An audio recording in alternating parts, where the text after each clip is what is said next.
عقیدے کو نکھارنے، اعمال کو سدھارنے، اخلاق کو سنوارنے اور دلوں کو چمکانے کے لیے تبلیغ دین کی عالمی تنظیم تبلیغ اسلامی کے یوٹیوب چینل کو سبسکرائب کیجیے اور بیل آئیکن کا بٹن دبائیے تاکہ ہر نئی آنے والی ویڈیو کی نوٹیفیکیشن آپ کو مل سکے۔ لائک اور کمنٹ کرنا مت بھولیے۔ جزاک اللہ خیرا۔ الحمد للہ رب العالمین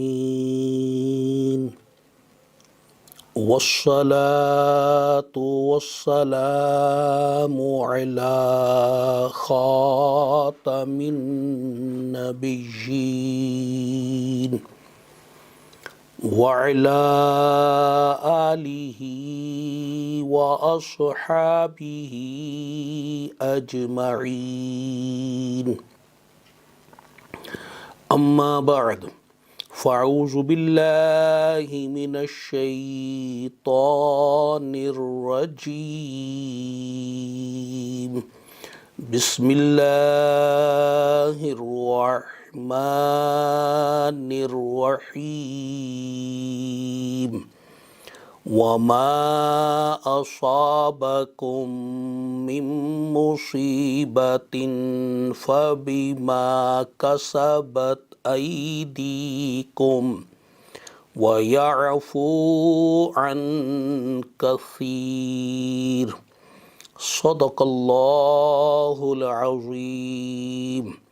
قال اللہ تبارک و تعالی فی شان حبیبہ الکریم، ان اللہ وملائکتہ یصلون علی النبی یا ایہا الذین آمنوا صلوا علیہ وسلموا تسلیما۔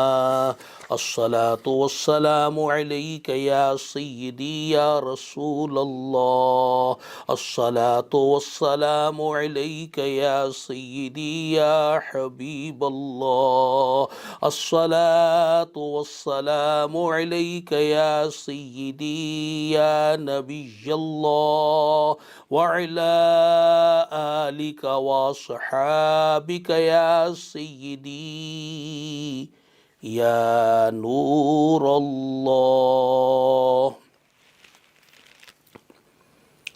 محترم بھائیوں اور بزرگوں اور میری محترم ماؤں، بہنوں، بیٹیوں، آپ بخوبی جانتے ہیں کہ ہمارے درمیان شعبان المعظم کا مکرم و معظم و محترم مہینہ آیا ہوا ہے۔ اس کی فضیلت کے لیے یہ کافی ہے کہ رسول اللہ صلی اللہ علیہ وسلم نے ارشاد فرمایا، شعبان شہری ورمضان شہر اللہ، کہ یہ شعبان کا جو مہینہ ہے یہ میرا مہینہ ہے، اور ماہ رمضان جو ہے یہ اللہ کا مہینہ ہے۔ سبحان اللہ، سرکار صلی اللہ علیہ وسلم نے اس مہینے کو اپنا مہینہ فرما کر اس کی عظمت کو 12 چاند لگا دیے۔ علماء کرام رحمہم اللہ تعالی ارشاد فرماتے ہیں، جس نے اس ماہ شعبان کی تعظیم کی گویا اس نے رسول اللہ صلی اللہ تعالی علیہ وسلم کی تعظیم کی۔ سبحان اللہ۔ اب اس مہینے کی تعظیم ہم کیسے کریں؟ اس مہینے کی تعظیم ہم رسول اللہ صلی اللہ علیہ وسلم کی اطاعت و فرما برداری کر کے، آپ صلی اللہ علیہ وسلم کی شریعت مطہرہ پر چل کر، آپ صلی اللہ علیہ وسلم کے اسوہ مبارکہ سنت عظیمہ پر چل کر، آپ کے مولا تعالی کی عبادت میں مصروف و مشغول ہو کر اللہ تعالیٰ کے ذکر و اذکار اور اس کی یاد میں منہمک ہو کر، اور جو ممنوعات شرعیہ ہے اس سے اجتناب کر کے، رسول اللہ صلی اللہ علیہ وسلم کی ناراضی والے کاموں سے بچ کر، آپ کی نافرمانی اور حکم عدولی سے بچ کر ہم اس مہینے کی تعظیم بجا لا سکتے ہیں۔ لہٰذا اس مہینے میں نیکیوں میں اضافہ کیجئے، فرائض و واجبات اور سنن کے ساتھ ساتھ نفلی عبادات پر بھی زور دیجئے کہ اس ماہ مبارکہ میں نفلی عبادات میں سب سے افضل جو عمل ہے وہ روزہ رکھنا ہے۔ رسول اللہ صلی اللہ تعالی علیہ وسلم شعبان کے مہینے میں بکثرت روزہ رکھا کرتے تھے۔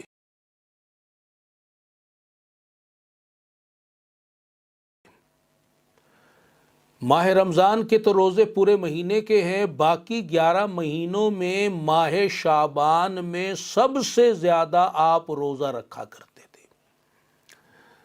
تو جس کو اللہ تعالی ہمت عطا فرمائے، توفیق عطا فرمائے، جو ہمت پکڑے وہ روزوں کے ذریعے بھی اس مہینے کی تعظیم کر سکتا ہے۔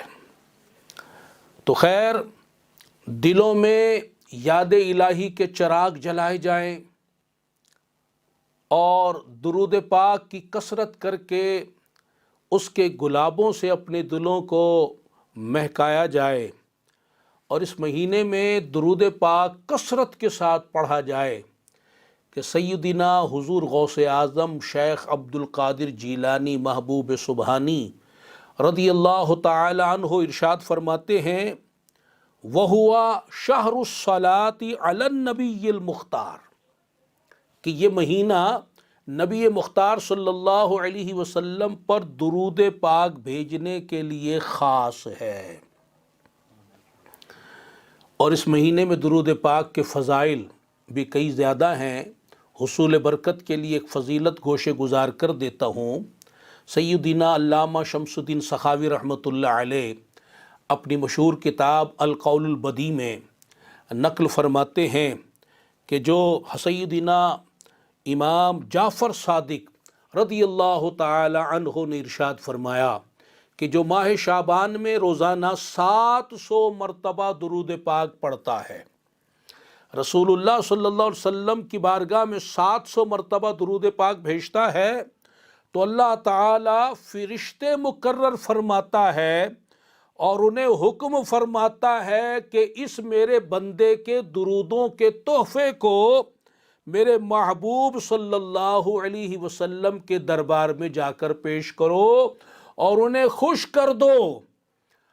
اور پھر اللہ تبارک و تعالی جل شانہ ان فرشتوں کو ارشاد فرماتا ہے کہ اس میرے بندے نے میرے محبوب پر درود پاک بھیجا ہے، اب تمہیں میں حکم دیتا ہوں کہ تا قیام قیامت آنے تک اس میرے بندے کے لیے، میرے محبوب کے درود خواہ کے لیے، امتی کے لیے تم دعائے بخشش کرتے رہو۔ صلو علی النبی صلی اللہ تعالی علیہ وآلہ وسلم۔ محترم بھائیوں اور بزرگوں اور میری محترم ماؤں بہنوں بیٹیوں، اس مہینے میں ایک دعا بھی پڑھی جاتی ہے جس کی بہت زیادہ فضیلت توریت شریف میں بھی آئی ہے۔ وہ دعا ابھی ہم سب مل کر پڑھ لیتے ہیں۔ پڑھیے، الصلاۃ والسلام علیک یا سیدی یا رسول اللہ وعلی آلک واصحابک یا سیدی یا حبیب اللہ، لا الہ الا اللہ ولا نعبد الا ایاہ مخلصین